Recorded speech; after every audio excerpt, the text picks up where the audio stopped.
Eu sonho, mas sonho acordada. A maior parte dos meus sonhos se formam durante o dia, enquanto eu faço as tarefas básicas do dia a dia. E eu sempre achei isso ótimo, afinal são os sonhos que nos movem, certo? Meu desafio, na verdade, é o sonho da noite. Eu durmo, eu acordo, eu sei que sonho, mas raramente me lembro desses sonhos e é meio frustrante viver essa dinâmica. Eu e a minha mãe, nós tínhamos o hábito de tomar café juntas. Hoje eu moro em outra cidade, temos poucas oportunidades de fazer isso. Mas acontece que todo dia de manhã, a minha mãe me contava os sonhos dela. Todos muito criativos, instigantes e, por vezes, misteriosos. Eu sentia tanta inveja da minha mãe, eu queria sonhar, eu queria me lembrar do sonho da noite, mas acho que fui me acostumando com a falta de memória do sonho. Nesse meio tempo, em meio ao meu processo de me formar na faculdade, eu me peguei em completo desespero com o meu trabalho de conclusão de curso. Meu tema era algo que eu tinha muito domínio, a produção poética de mulheres negras no Brasil e em África. Eu sabia muito sobre o assunto. Mas ao chegar o momento de colocar o segundo capítulo da minha monografia no papel, minha mente virou um papel em branco. A tela do computador, vazia.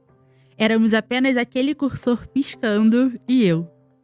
Eu comecei a entrar em um desespero que eu nunca havia vivido em toda a minha vida até ali. Naquele dia, por volta das 10 da noite, caí no sono. Então eu acordei, olhei para o escuro, verifiquei o horário no celular, 2 horas da manhã. Mas algo estava muito diferente. Eu percebi que tinha sonhado. Mas não só. Eu lembrava exatamente do meu sonho.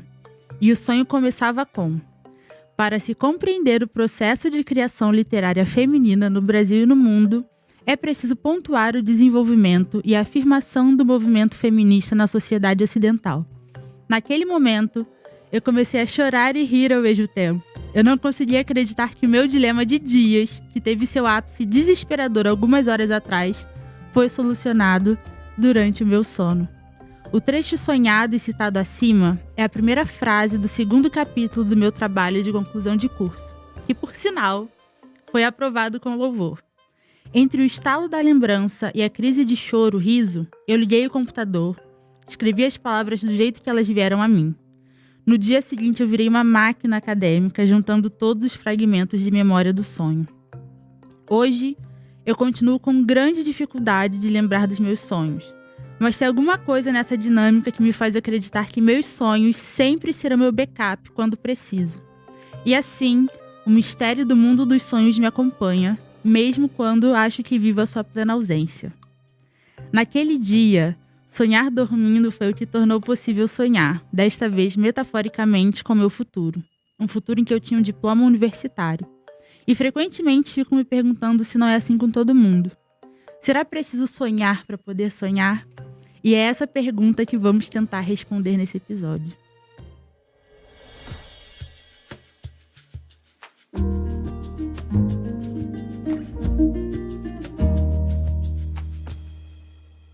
Eu sou Gabi Leite, ativista da VAZ, o Movimento Cívico Global, e esse é o podcast Revolução de Afetos, onde nós conversamos com diversos especialistas para entender como os nossos afetos afetam a nossa história, a nossa vida e as nossas revoluções. E acho que hoje eu quero referenciar Martin Luther King falando que eu tenho um sonho, e esse sonho é sonhar que nossos afetos eles sejam revolucionários e revolucionem todos os nossos dias e todo momento. E vocês sabem que eu nunca venho pra cá sozinha. Nana Queiroz, como você está hoje? Oi, eu sou a Nana Queiroz, eu sou escritora e ativista da VAZ. E hoje eu chego aqui como quem realiza um sonho, falando de sonhos, porque eu vou falar com alguém com quem eu já venho conversando na minha cabeça há algum tempo. E antes de eu apresentar o nosso convidado, eu quero dizer que eu também tenho um sonho. Eu sonho que eu vou fazer qualquer coisa na minha vida que vai ajudar a mudar corações e mentes. É isso. O nosso convidado dispensa apresentações, mas eu vou apresentar mesmo assim. Um dos motivos é porque eu mesma fiquei surpresa com a quantidade de coisas que ele sabe e faz, além do que eu já sabia que ele sabia e fazia, né? Siddhartha Ribeiro é mestre em Biofísica pela UFRJ, doutor em Comportamento Animal pela Universidade de Rockefeller, pós-doutor em Neurofisiologia pela Universidade Duke, professor titular de Neurociência e fundador do Instituto do Cérebro da UFRN. Esse também capoeirista é autor de dezenas de livros, entre eles O Oráculo da Noite. Siddhartha, você tem um sonho? Oi, gente, tudo bom? Tenho sim. Oi, Gabi, oi, Nana, oi, todo mundo que está assistindo. Eu tenho sim, eu acho que a gente tem o mesmo sonho, né? Que todo mundo que está na Avast tem o sonho de viver num planeta melhor, né? Talvez de viver num planeta possível, de salvar o planeta. Então, eu acho que a gente compartilha o sonho da transformação, da revolução necessária para que a gente possa permanecer por mais tempo aqui no planeta. E na escala do Siddhartha, o que o Siddhartha sonha para ele? Puxa vida, eu estava ouvindo o sonho da Gabi, achei muito massa. Me representou, assim, já passei por essa experiência várias vezes, né? Os sonhos são um dom que a gente tem. Eu posso pensar nisso como um mecanismo biológico, posso pensar nos sonhos como viagens espirituais. Existem muitas maneiras de a gente abordar essas experiências, mas na prática, o que a gente aprende é que prestando atenção aos nossos próprios sonhos, a gente consegue navegar melhor a vida, né? E eles trabalham por nós. O que a Gabi descreveu aqui é um trabalho que foi feito por ela mesma, para ela mesma, só que sem a consciência presente. Uhum. E eu tenho tido muitos sonhos ligados ao meu dia a dia, ao meu cotidiano, aos meus desafios. Isso acontece regularmente. Eu presto atenção e faço a narrativa, compartilho meus sonhos com a minha companheira diariamente. Mas eu também tenho tido sonhos desse sonho maior, que está ligado à transformação da sociedade, né?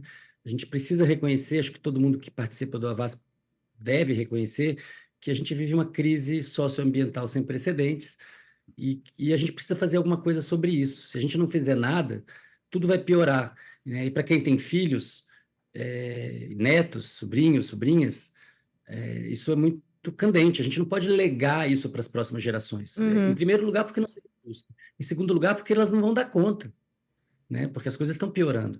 Então, isso me angustia. Eu tenho 2 filhos, um adolescente e um que ainda é criança, e meus sonhos muitas vezes têm a ver com isso. É engraçado, né? Como essas coisas um tempo atrás pareciam tão etéreas, né, Siddhartha? Hoje em dia, você fala disso porque se alguém perguntasse para mim, acho que uns 10 anos atrás, né, se eu tinha o sonho de um mundo mais justo, um meio ambiente mais preservado, claro que eu tinha, mas era menos pessoal. Eu acho que os últimos anos trouxeram essa coisa para algo muito presente, né? Ontem mesmo eu tava voltando de uma viagem, eu e meu marido fizemos a primeira vez, que era, ele ficou com o mais velho e eu viajei com o caçula. E o caçula chorando no carro, querendo chegar logo pra ver o pai. E a gente ficou preso num alagamento na estrada. E é uma estradinha que normalmente não alaga, né? Então, assim, era literalmente, eu acho que as mudanças climáticas afetando a vida da minha família, né? E afetando o nosso reencontro ali. E eu fiquei refletindo muito sobre isso, né? Como isso virou algo muito pessoal pra gente. E virou um sonho pessoal mesmo, né? Só porque você falando me chegou nisso, né? Que sim, eu perguntei qual é o sonho pessoal do Siddhartha, e o sonho pessoal do Siddhartha é também um sonho coletivo, né?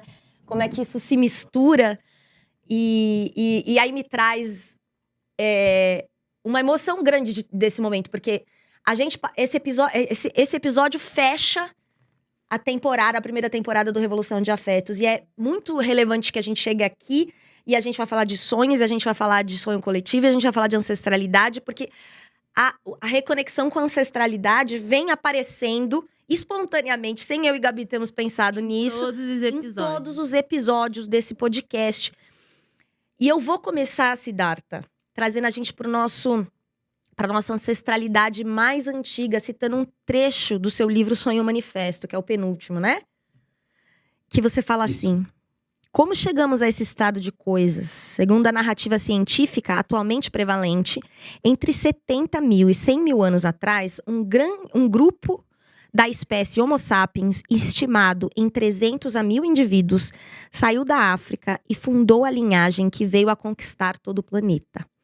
Muitos outros grupos de humanos saíram da África antes e depois disso, mas esse grupo em particular teve enorme sucesso, gerando uma genealogia versátil e duradoura, uma estirpe violenta em que os mais fortes frequentemente humilham, oprimem e devoram os mais fracos, mas também carinhosa, capaz de muito altruísmo e extremados cuidados parentais.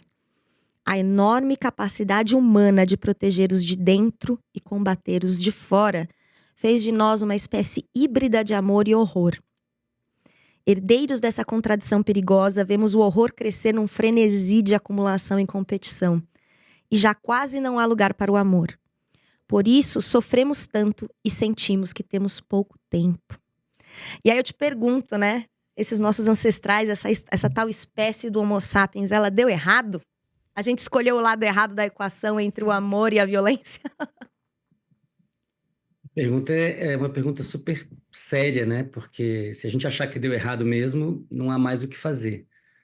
E toda vez que eu interajo com o mestre Ailton Krenak, eu chego mais perto da conclusão de que a gente deu errado. Ele tem dito isso, nós demos errado. E ele fala isso de um jeito muito duro, porque ele diz, olha, a civilização patriarcal branca destrói o mundo muito rápido, mas as outras das populações tradicionais, se deixar, também vão destruir, demora mais, mas destrói também. Ele diz isso, ele tem lugar de fala para dizer isso, né? Então, eu acho que a gente precisa fazer uma crítica muito profunda e muito urgente do nosso modo de viver. E a gente precisa questionar pressupostos que todo mundo considera, ou quase todo mundo considera, dados, para poder voltar o suficiente no nosso modo de viver e criar uma outra forma de vida, né? Nesse fim de semana, agora, anteontem, a gente está gravando numa segunda-feira, eu e minha companheira começamos a ler um livro que há muito tempo a gente queria ler, estava aqui em casa, que é o Dysphoria Mundi, do Paul Preciado, um filósofo espanhol. E tem um texto que é o texto chamado Dysphoria Mundi, incrível, 4 ou 5 páginas, vale muito a pena ler, em que ele argumenta que a partir do lançamento da bomba atômica em Hiroshima e depois em Nagasaki, a gente entrou num novo tipo de experiência no planeta, que é a experiência de uma temporalidade comum. Por quê? Porque a bomba atômica que caiu em Hiroshima, e que pode cair em qualquer cidade do planeta a qualquer instante, ela é o símbolo do fim do mundo, ela é o exemplo daquilo que pode nos dizimar completamente. Uhum. E isso afeta todo o planeta, isso não afeta só Hiroshima, isso não afeta só Nagasaki, porque todo mundo está sob esse risco. A guerra da Ucrânia é uma guerra que se apresenta como uma guerra pré-apocalíptica, né? O que está acontecendo em Gaza se apresenta como um pré-apocalipse. O que está acontecendo com a Amazônia, que está sendo devastada muito rapidamente, passando do ponto de não retorno, é alguma coisa que afeta todo o planeta. Então, as crises já não são locais, as crises são globais. A pandemia é um exemplo perfeito disso. Aquilo que aconteceu lá em Wuhan, na China, em 3 meses tinha tomado o planeta. E se a gente não compreender que existe uma dinâmica global, nós não vamos conseguir dar conta disso. Uhum. Essa dinâmica é uma dinâmica de muita aceleração, e que tem a ver com o capitalismo, com a acumulação do capitalismo que está fazendo a desigualdade explodir, que está fazendo a poluição explodir, que está fazendo a mudança climática explodir. E as pessoas têm muita dificuldade de questionar os pressupostos desses mecanismos que geram a destruição. Então, quando a gente está falando aí de amor e horror, a gente está dizendo o seguinte, olha, nós temos as duas ancestralidades. A ancestralidade da competição e da opressão está no nosso DNA, está na nossa cultura, fortemente. Mas a gente também tem uma ancestralidade da ética do cuidado, da partilha, da compaixão, do forte que protege o fraco. Então, a gente precisa escolher. O Sonho Manifesto foi um livro escrito durante a pandemia com essa... Eu estava movido por essa percepção muito aguda de que a gente chegou nas nossas gerações que estão vivas agora, nós que estamos aqui conversando, pessoas que têm 50, 40, 30, 20, os mais velhos, os mais novos, mas nós que estamos vivos agora, temos que dar conta disso agora. O Paul Preciado termina o texto dele dizendo que tudo isso está acontecendo agora. Não adianta a gente ficar perdendo tempo.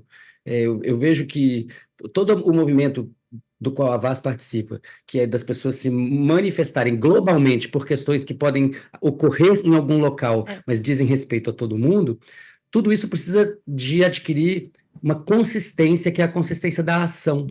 O que adianta a gente ter décadas de reconhecimento nos organismos internacionais da crise climática se ninguém cumpre o Acordo de Paris? Não adianta nada. É Então, engraçado. Desculpa. não. É porque eu achei engraçado, Siddhartha, que você falou isso, né, da pandemia e como isso se expressou de forma muito gritante. Eu concordo, eu acho que a pandemia, ela fez a gente ver tanto a competição quanto o forte protegendo o fraco de maneira muito acentuada. Eu me lembro que quando a pandemia começou, a Vaz teve 2 iniciativas que me mostraram muito essa característica humana, né? A primeira foi, a gente arrecadou fundos para levar cuidados médicos para quem não tinha, né? E, inclusive para os povos indígenas isolados no Brasil, né? Que estavam, não os isolados, mas os que estavam mais isolados fisicamente e que ficaram sem acesso, né? E foi um dos maiores maiores campanhas de arrecadação de fundos da história da Vaz. Porque as pessoas queriam muito poder ajudar quem estava na pior, né? E aí outra coisa foi que a gente criou grupos no Facebook, que eram grupos de gentileza, que a gente chamou de viral kindness, que era gentileza viral. A gente queria criar um vírus de gentileza. Então, dezenas de pessoas entraram naqueles grupos para poder conversar umas com as outras e dar apoio psicológico umas para as outras e criar redes de afeto ali entre elas, né? E por outro lado, a gente via os bilionários, que é uma coisa que você fala muito no seu livro, que poderiam ter resolvido aquela crise em 2 semanas. Sim. Se tivessem investido as suas fortunas e que estavam focados em pagar viagens espaciais de turismo. Né? Como é que a gente... Isso me enlouquecia, assim. Eu confesso pra você que esse pensamento de que essa é a mesma espécie... Isso me pega num lugar... Quando você fala da sociedade civil que se organiza para fazer o bem, eu, você, Siddhartha, pessoas que estão aí trabalhando para tentar mudar um pouco o cenário. E quando nós vemos os grandes poderosos que podem realmente mudar esse cenário não fazendo, isso me pega num lugar muito forte, porque é a beleza e o terror ao mesmo tempo. É o amor e o horror ao mesmo tempo. E como a gente consegue, enquanto espécie, olhar o horror e pensar, caramba, tem alguém que está muito perto do que eu preciso fazer alguma coisa. Eu estava lendo esses dias sobre a questão do Congo e como é uma situação horrível. E eu parei para pensar, eu tô aqui tentando trazer informação para as pessoas ao meu redor que não sabiam sobre isso. Mas as pessoas que podem parar essa guerra, as pessoas que podem não financiar essa guerra, as pessoas que podem levar socorro a essas pessoas que estão sofrendo tanto, elas não, sabe, simplesmente estão completamente paradas e sendo financiadoras do horror, sabe? Por um lado que a gente está aí tentando transformar, tentando mudar, sendo movidos pelos sonhos, pelas nossas próprias revoluções, e como as outras pessoas, os grandões, estão totalmente olhando o horror e aplaudindo, basicamente, né? Siddhartha, nós tivemos aqui, e foi muito interessante você falar sobre a questão da Amazônia, falar sobre a questão do ponto de não retorno, porque nós tivemos 2 convidadas muito especiais aqui, que foram as líderes Chay Suruí e Shirley Krenak. E quando a gente fala de sonho, a Shirley trouxe uma coisa que foi muito bacana, que como o sonho é vivo, como a Terra tem o sonho, como eles estão totalmente ligados aos sonhos da Terra através dos próprios sonhos também. E aí a Shirley, ela falou que em sonho ela se torna onça para cuidar da floresta. Eu achei isso sensacional.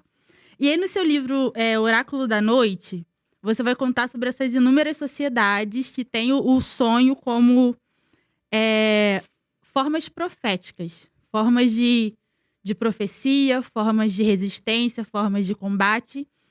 E aí, a minha curiosidade você acha que a gente se desligou dessa coisa do sonho por uma... Diz uma palavra, mas a nossa arrogância ocidental de não querer olhar para a nossa ancestralidade, de não querer olhar para os que vieram antes de nós. Tem um trecho que fala, né? Eu sou evangélica, e tem esse trecho da Bíblia que vai falar que os jovens terão visões e os mais velhos terão sonhos. E como isso é bonito. Eu amo esse trecho. Eu não me lembrava dele. Pois é, e eu fico pensando que colocar os sonhos para as pessoas mais velhas, e conforme eu li aquilo, eu adolescente li a primeira vez e pensei assim, tá, mas por que a pessoa mais velha vai querer sonhar? Mas é justamente o sonho da pessoa mais velha que faz a coisa continuar, faz o rolê acontecer. Então eu queria saber de você, a gente está muito distante dessa ancestralidade que nos protege, que nos traz a profecia, que nos traz essa revelação? Gabi, tua pergunta tem muitas camadas, né? A gente está vivendo um tempo em que os jovens e os mais velhos têm pouquíssima conexão, Uhum, né?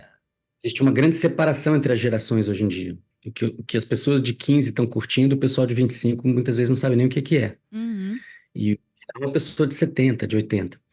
E isso é muito perigoso, porque durante todo o nosso passado, a gente tinha todas as gerações convivendo em núcleos familiares pequenos e fazendo muita troca cultural.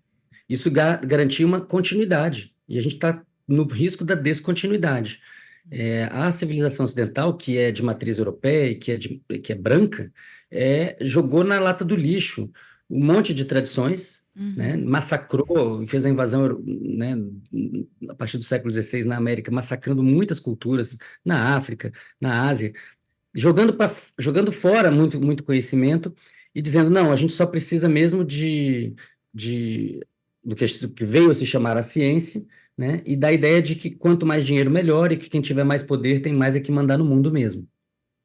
Essa lógica, que para hoje, para quase todo mundo é tão natural, aqueles que têm mais recursos têm mais poder, ela não é assim, ela não é dada em outras sociedades. Em Uhum. muitas outras sociedades, uma pessoa pode ter mais bens do que a outra, isso não faz dela um cidadão com mais poder de voto e de veto. Então, por que que a gente tem um planeta em que centenas de milhões de pessoas têm compaixão e se mobilizam e se organizam para melhorar o mundo, mas isso não adianta muito porque, na verdade, o poder está concentrado na mão de 3 mil bilionários, que quase todos se tornaram muito mais materialmente ricos na pandemia. Uhum. O que está acontecendo com esses bilionários? Que tipo de doença acometeu esses bilionários?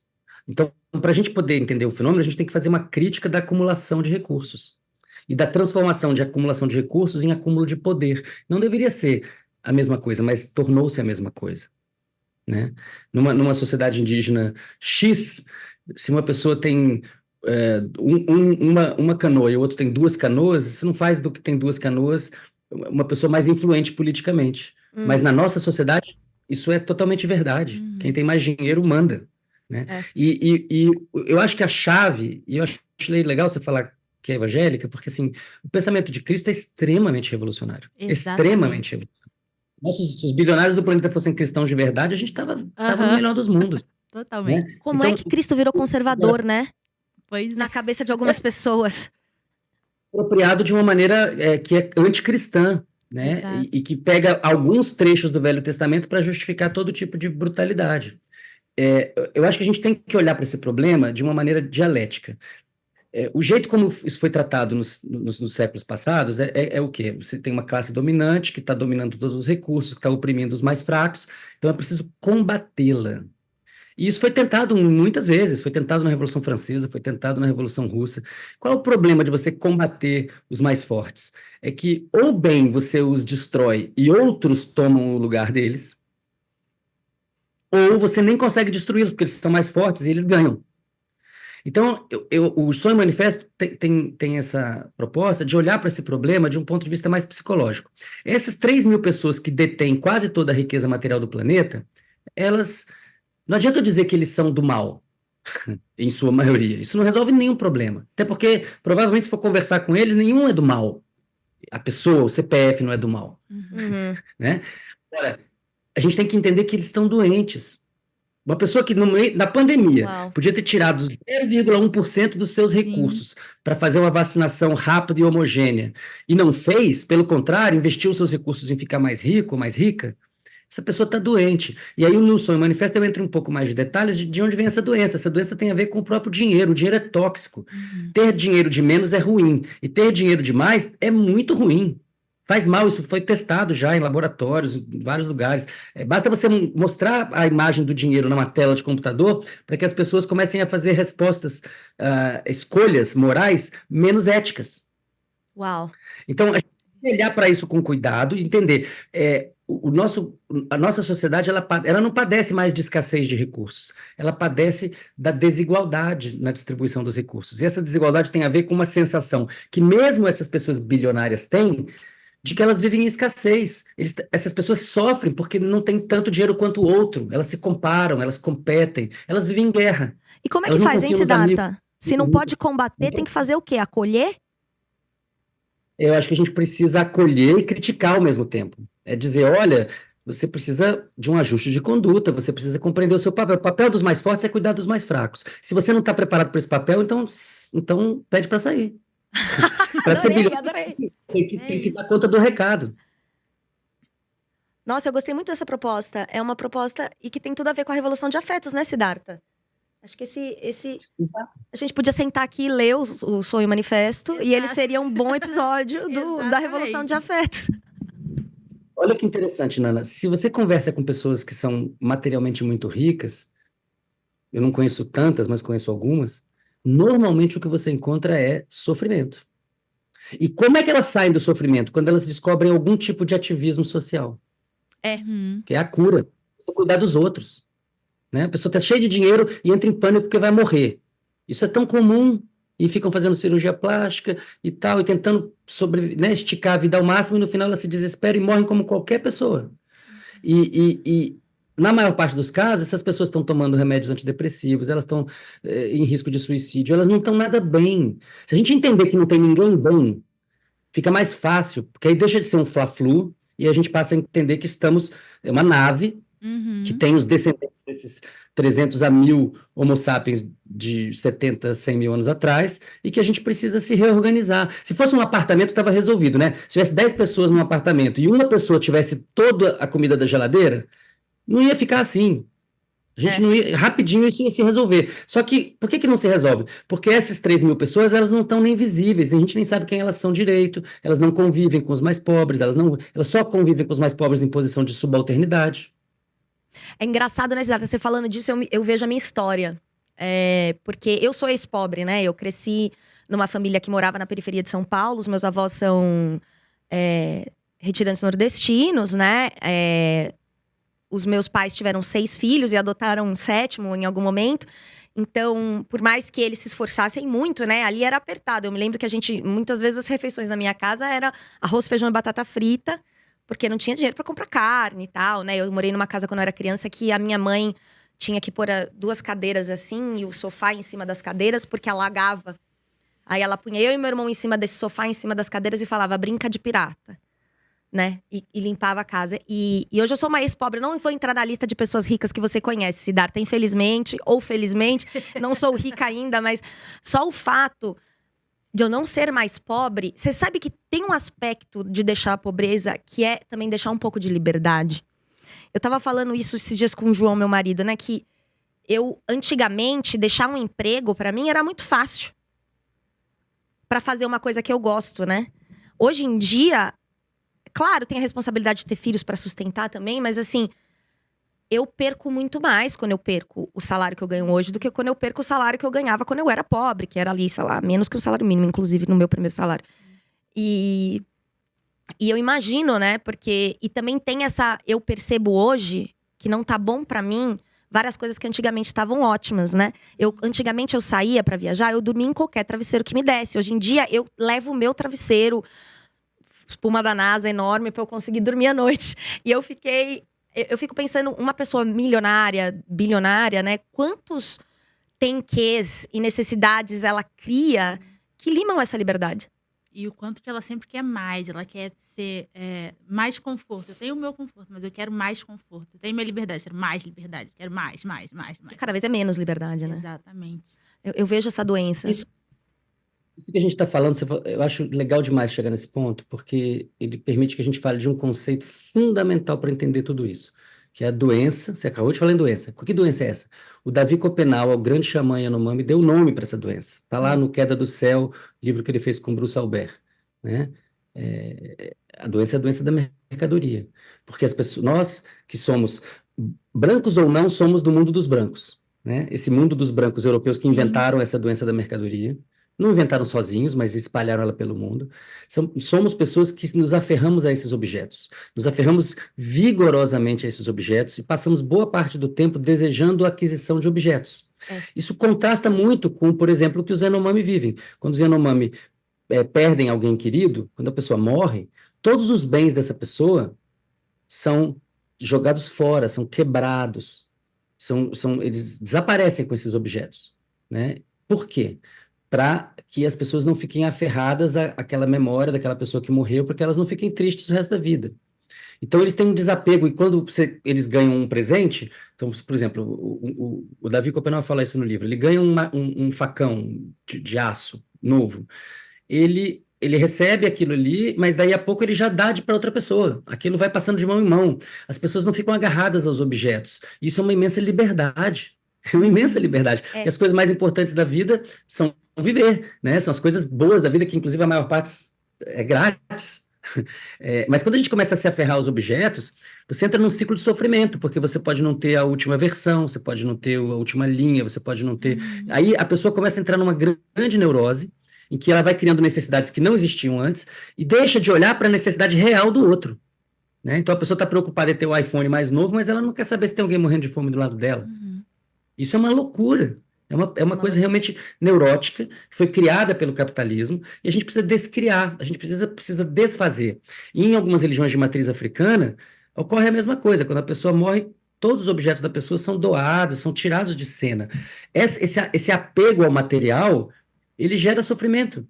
Né? E na Roma Antiga existia esse costume, né? Quando o imperador morria, ele era enterrado com o braço era levado, né, o corpo era levado, passado em procissão, com o braço levantado, a mão aberta, assim, para significar o quê? Que da vida nada se leva. Então, por que a gente entrou nessa loucura de amar os objetos como se fossem pessoas e tratar as pessoas como se fossem objetos? Que loucura é essa? É engraçado porque você pensa nisso, né? É uma solução que, quando a gente faz esse papo, e a gente tá certo nisso, né? A gente tá olhando uma doença, ou seja, tá olhando na esfera do indivíduo, mas a gente também é uma doença que é coletiva e, de certa forma, tem que ser tratada no sentido do coletivo, né? Eu fico pensando, tem uma campanha longa que a gente vem fazendo, que é o Tax the Rich, que é taxação dos mais ricos, né? Das grandes fortunas. A gente defende muito isso, e aí no Brasil se aprovou algumas leis, o Haddad vem aprovando algumas reformas de taxação das grandes fortunas e etc. E, de certa forma, Siddhartha, isso é você tentar coletivamente, legalmente, consertar sem tratar no nível do indivíduo, né? Que é a sociedade botando uma regra para esse cara. E eu fico pensando de que, certa forma, também, claro, isso é necessário, mas isso é limitado também, né? Porque essa pessoa vai achar uma maneira de desviar os fundos dela. Enquanto você não tratar os afetos desse indivíduo também, e a doença desse indivíduo também. Tem uma frase, eu gosto muito do livro, eu gosto muito do Winnicott, ai, meu Deus, aquele que eu sempre cito, o que escreveu Tudo Começa em Casa. Não lembro o nome. Tudo bem, vou falar. Acho que eu fico com o Siddhartha aqui, que sabe tanto, fico nervosa e esqueço as minhas referências. E ele fala assim no livro, ele é pedagogo, né, médico, pediatra e psiquiatra e psicólogo infantil, e ele fala assim, né, que um indivíduo saudável, ele fica definindo, né, o indivíduo saudável, ele se adequa à sociedade em que ele vive. Mas um indivíduo que se adequa demais à sociedade em que vive está doente, né? Então, como é que a gente vai achar o meio termo da saúde coletiva e individual, porque o coletivo influencia no individual e o individual influencia no coletivo? E aí eu queria perguntar pra você isso, né? Vai ser só de Tax the Rich? Muito interessante a tua pergunta, né? Porque está bem demonstrado, muitas pessoas demonstraram, o Piketty né, tem uma obra nesse sentido, de que, na verdade, se os ricos pagassem impostos como a classe média paga impostos, haveria recursos para fazer todas as modificações, reformas sociais e ambientais necessárias. Então, do ponto de vista da economia, do ponto de vista da planilha Excel, tudo se resolve com a aceitação pela parte dos mais ricos de que eles precisam pagar impostos. Na prática, acontece exatamente isso que você falou. Essas pessoas são muito poderosas, então elas sempre buscam maneiras de não pagar esses impostos, seja se organizando politicamente para dominar o Congresso Nacional e passar leis que os beneficiem, seja tirando seu dinheiro do país e colocando em offshore, como o Paulo Guedes, que era o ministro da Economia, fez. O próprio ministro da Economia foi ganhar dinheiro fora do país.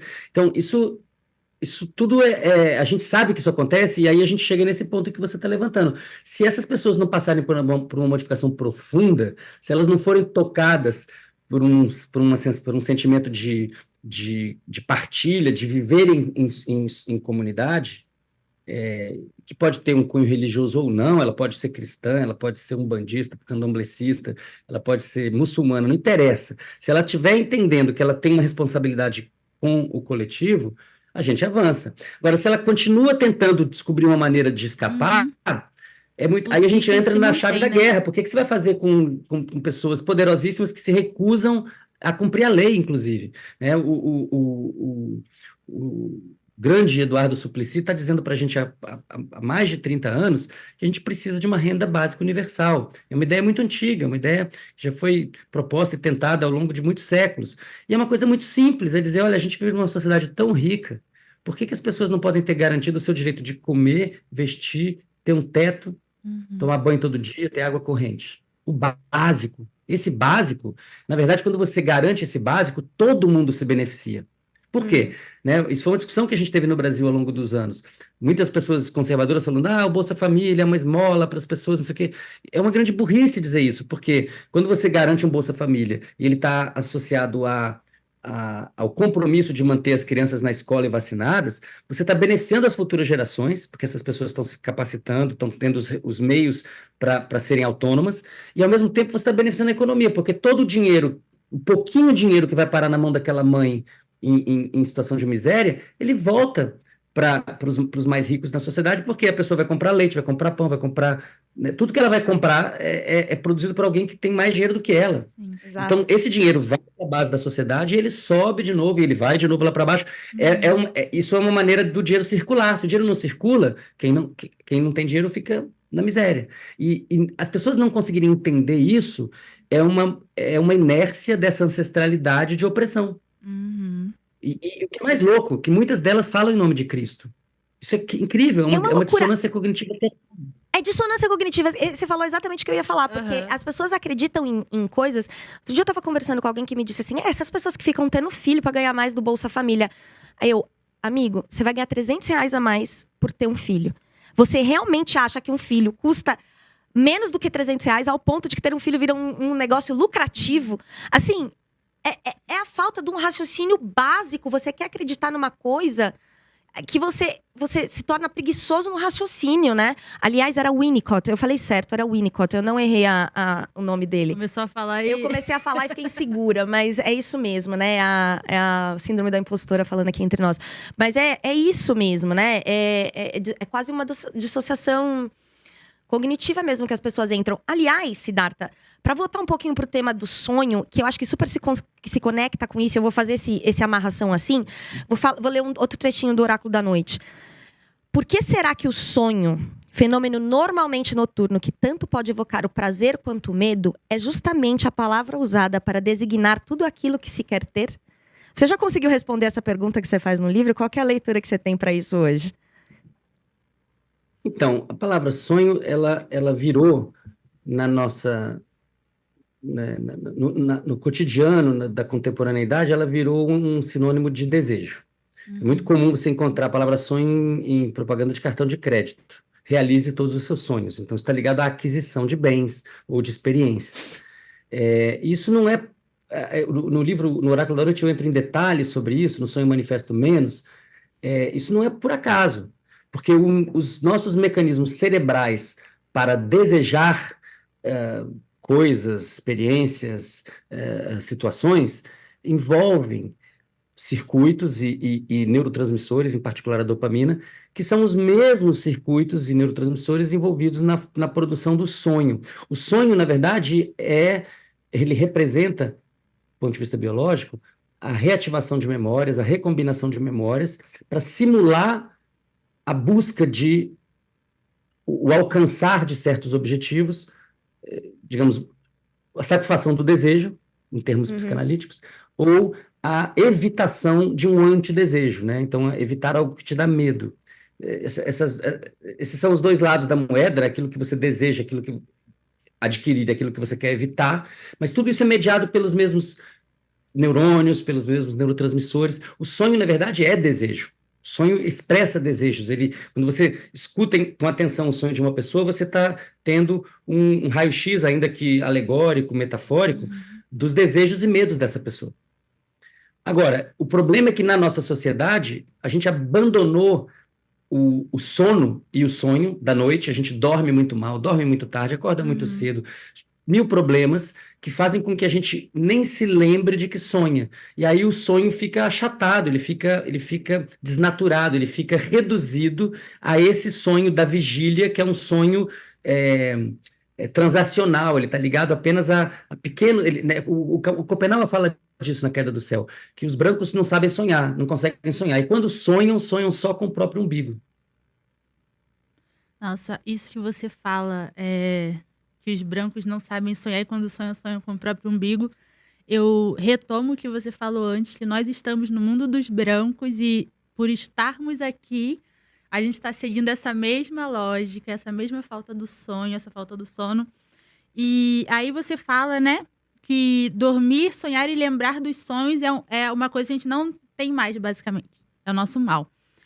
E tem outros estudos também que você vai falar que sonhar faz com que... E aí eu volto até para a história que eu contei no início, que era uma tarefa que eu tinha, era algo que eu precisava fazer, sonhei. Eu que não sonho, eu sonho, né? Em algum lugar aí eu sonho, mas eu não lembro dos meus sonhos. E nesse lugar do não sonhar, acho que de estar muito inserida nessa coisa do vou trabalhar mais, vou produzir mais, vou ler mais, vou fazer tudo mais. E aí eu durmo muito tarde, tenho um sono muito ruim, uma qualidade muito ruim de sono, acordo muito cedo, não lembro o que eu sonhei. Mas eu te pergunto, como a gente faz para transformar essa realidade, esse exercício do sonhar? E aí eu até junto com outros pensamentos que eu tive durante todo esse processo, você fala numa entrevista que você é um sonhador apocalíptico, em outro podcast que eu ouvi enquanto pesquisava sobre o seu trabalho. E aí você complementa também falando sobre a nossa rebeldia para sonhar, sabe? A rebeldia de desligar a tela, a rebeldia de apagar a luz. Qual é o sonho do sonho que vai fazer isso virar realidade? Gabi, essa pergunta é muito boa, mas e ela é um problema para todos nós e todas nós, né? Uhum. Estamos todos e todas, ou quase todo mundo, dependente de telas. A gente tem muita dificuldade de desligar, né? E essa sensação de que se você sai se você fica offline, você está perdendo alguma coisa. Sim, isso Esse é muito FOMO, doido. né? Assim, pô, tô perdendo, tem alguma coisa acontecendo que eu não estou participando. Que também tem a ver com essa insaciabilidade do desejo no capitalismo, né? A gente quer mais, mais, mais, nunca tá bom. E não consegue perceber que esses momentos que a gente está perdendo de introspecção, de autocuidado, de restauração, de regeneração, que o sono permite, que uma alimentação de boa qualidade permite, que o exercício físico de boa qualidade permite, essa concentração naquilo que realmente interessa é a maior perda possível, porque depois que você perde a sua saúde, não há dinheiro que pague. Uhum. Você vive anos de maneira desequilibrada, de repente as coisas saem do eixo, e aí você vai gastar fortunas, e às vezes você não consegue voltar para aquele equilíbrio. Muitas vezes não consegue. Eu acho que a gente precisa pensar nisso como desafios muito pequenos, que têm que ser encarados dia após dia. Então, qual é o desafio? Hoje eu quero dormir antes da meia-noite. Hoje eu quero dormir antes das 10 da noite. Hoje eu consegui desligar as telas às 8 da noite.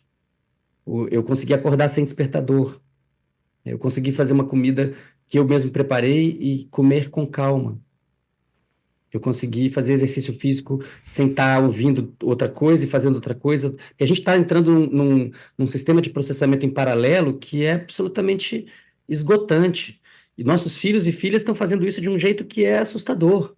Não conseguem mais. Não é só que eles querem uma tela, eles querem 3. Uhum. Não Ao é? mesmo tempo. É isso. Ao mesmo tempo. Uma insaciabilidade. E o tempo se acelerando, e isso faz o quê? Faz com que a profundidade do pensamento se perca. Porque agora tudo é muito rápido, né? As pessoas não estão usando frases completas, nem palavras completas, voltamos aos ideogramas, os emojis. VCTB. Então, é um pensamento picotado. Isso tudo aponta para a robotização do planeta. A gente está se robotizando, porque a gente já não vive sem esse incrível computador que é o celular, e a gente está permitindo que as relações se robotizem. Então, eu falo isso no Sonho Manifesto. Os robôs estão chegando, vão tomar o emprego de todo mundo, e a gente ainda não aprendeu nem a amar uns aos outros entre nós, como é que a gente vai ensinar isso para eles? Como é que eles vão nos amar se a gente nem se ama? É uma crise grande. A gente nem conhece o algoritmo do respeito mútuo, né? Eu sempre fico pensando naqueles robôs dos filmes de ficção científica, que eles têm o algoritmo programado para que nunca façam mal ao outro ser humano. Eu falei, mas a gente nunca programou isso na gente, como é que a gente vai programar para um robô? Vai aprender onde, a gente né? vai passar isso para um sistema operacional. E você sabe o que eu acho interessante? Eu li um negócio que você falou uma vez. Não sei se foi numa entrevista escrita ou falada, você me perdoa, porque foram muitas que a gente assistiu para se preparar, que o sonho devia ser política pública. Eu adorei essa ideia. E eu fiquei pensando assim, primeira coisa, né? A juventude de uma pessoa... Eu não sei o que é ser uma pessoa negra, mas eu sei o que é ser uma pessoa pobre, né? Eu sei o quão pouco eu dormia quando eu ia pra faculdade. Eu dormia 5 horas por noite, porque eu gastava 4 horas da minha vida no transporte público. Eu trabalhei desde o primeiro dia de aula, né? Então, essas coisas assim... E a gente sabe que isso é ainda mais severo, né? Com as pessoas negras. E talvez o fato de eu ter ascendido socialmente seja também uma questão da minha branquitude, né? Um privilégio de branquitude. Mas aí a gente fala sobre isso em outro tema, outro episódio. Sim. Mas eu fico pensando assim, né? O sonhar dormindo é um privilégio de classe, né? E eu fico pensando, a que ponto, ao prevenir que determinadas pessoas sonhem dormindo, a gente está prevenindo que elas sonhem acordadas. E aí eu queria perguntar pra você, né? Como é que o sonho dormindo nos priva de ter sonhos acordados? E o que significaria fazer disso uma política pública? É muito boa essa sua questão, porque se a gente dorme mal, a gente desenvolve tantos prejuízos cognitivos, emocionais e fisiológicos, metabólicos, que de fato você está contratando doença no curto, no médio e no longo prazo. No curto prazo você está contratando déficit de atenção, no médio prazo depressão, no longo prazo doença de Alzheimer. Tudo isso está no seu pacote. E é isso que acontece com as pessoas materialmente mais pobres no planeta e que são, né, em geral, negras, brown, como se diz no mundo anglo-saxão. São as pessoas de pele escura, quase sempre. Quase sempre.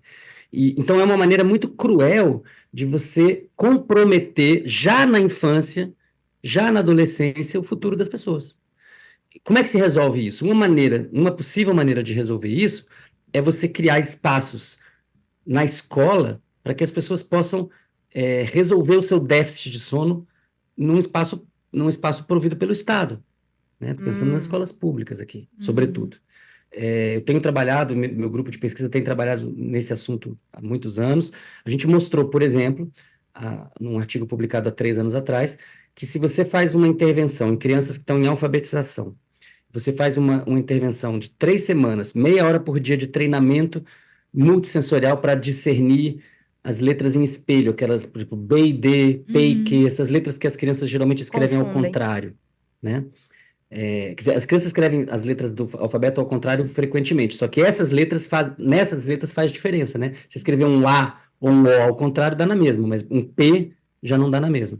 E a gente mostrou que treinando elas para discernir isso e colocando uma soneca para consolidar essa informação, depois de 4 meses, elas estão lendo com o dobro da velocidade. Uau. E ler com o dobro da velocidade é altamente revolucionário, porque você liberta a leitura. A leitura que é muito lenta, ela nunca vira prazer.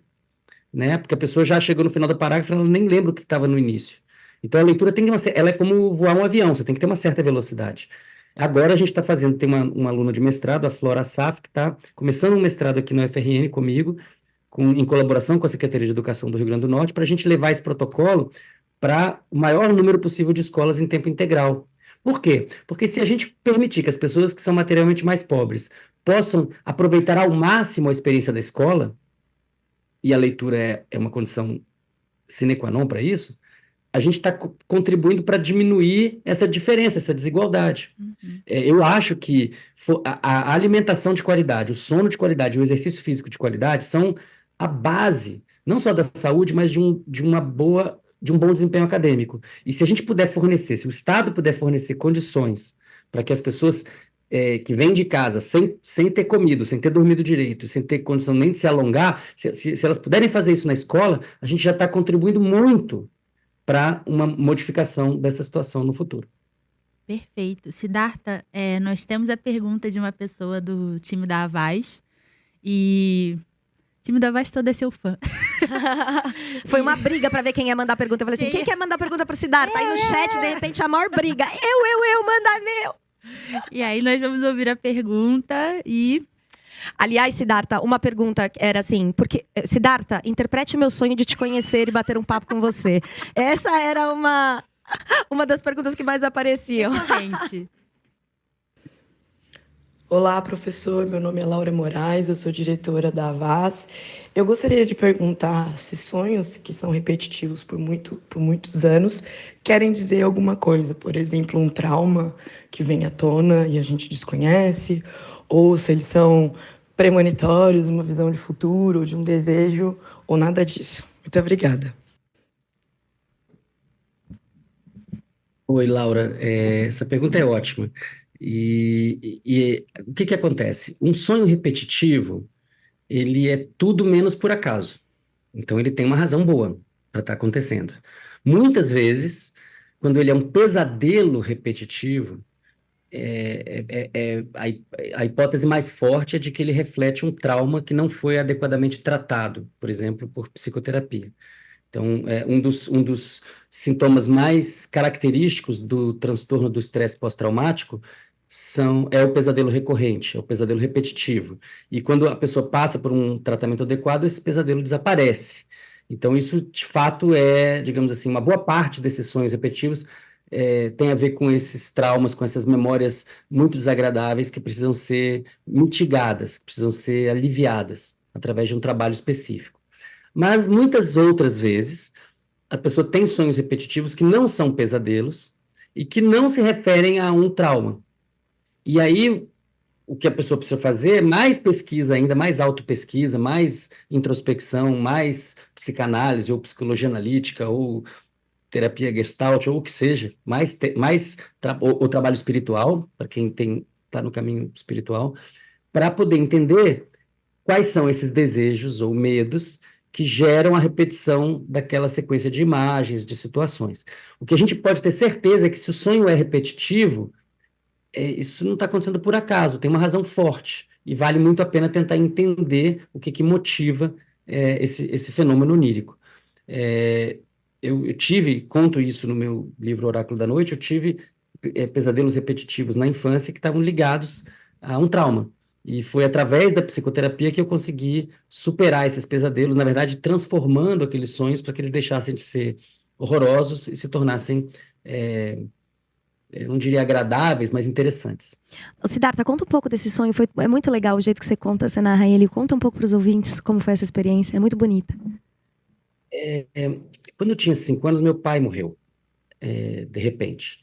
E eu, depois de algum tempo, não foi imediato, eu desenvolvi um pesadelo repetitivo em que eu era uma criança órfã num campo de concentração de crianças órfãs e havia um centro, uma casa de bruxas que devoravam essas crianças, bruxas canibais.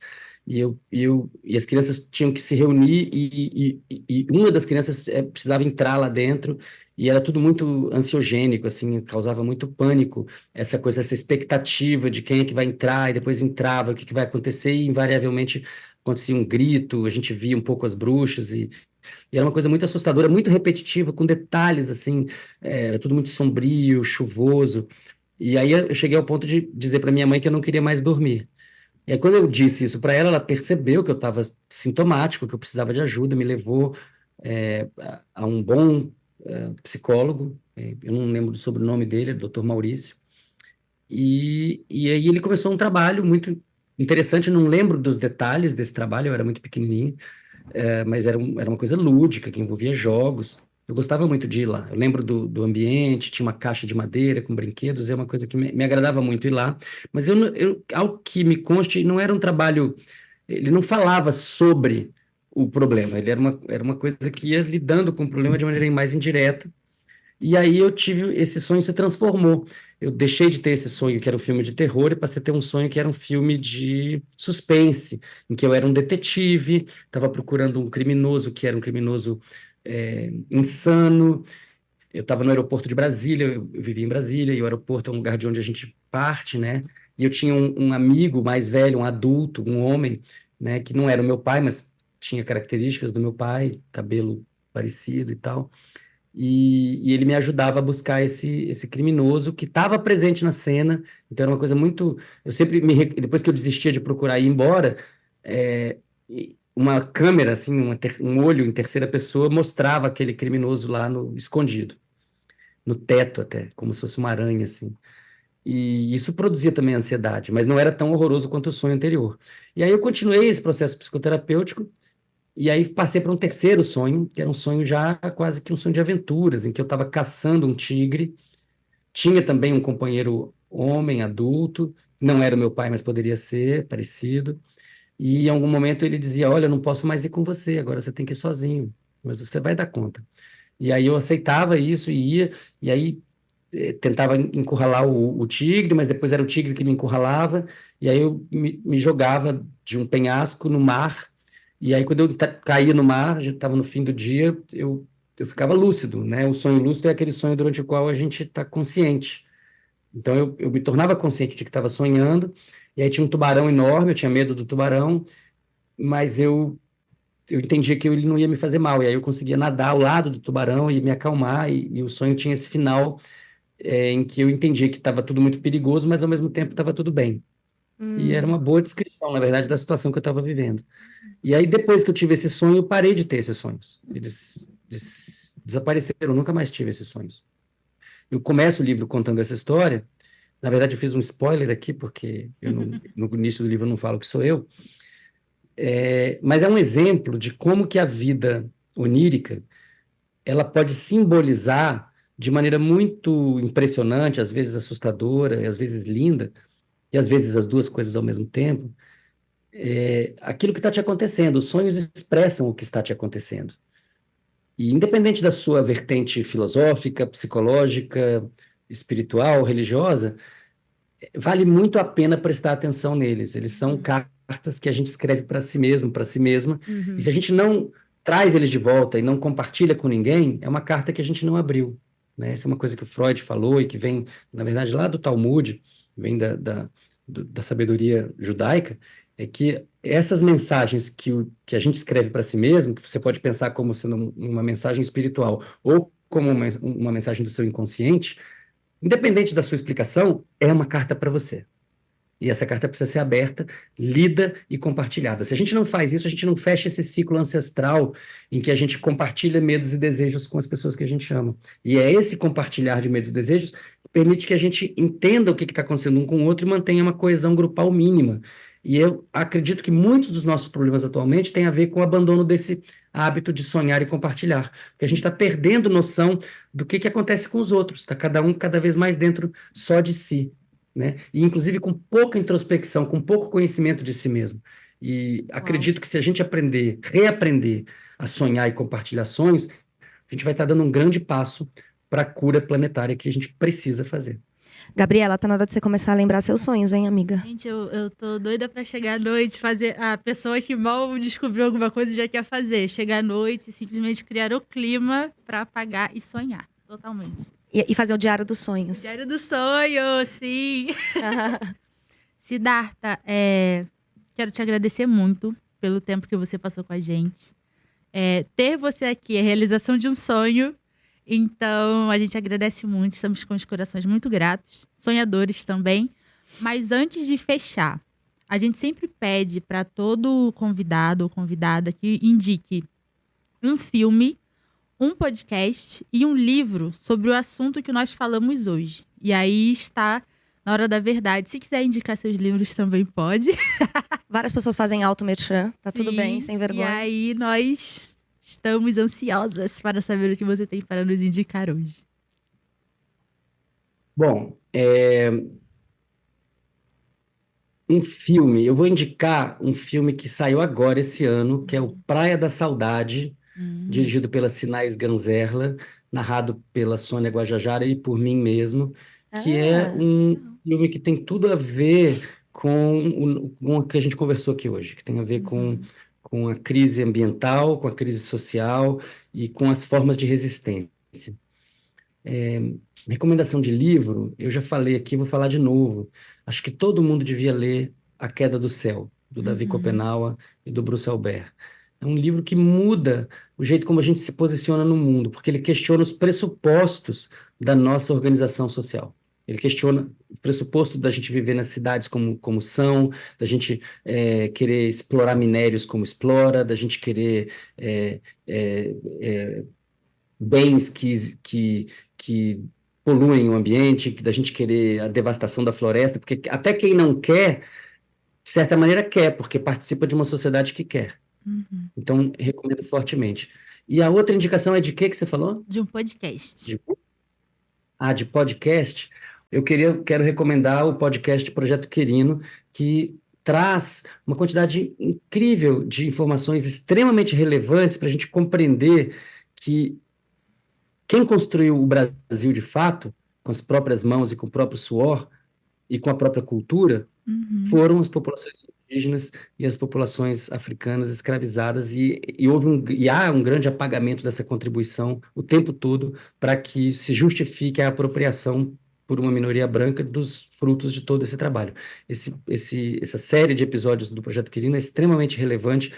Todo mundo devia escutar isso daí, pessoas de qualquer idade, porque isso ajuda a gente não só a entender o passado, mas a compreender quais são as tarefas do futuro.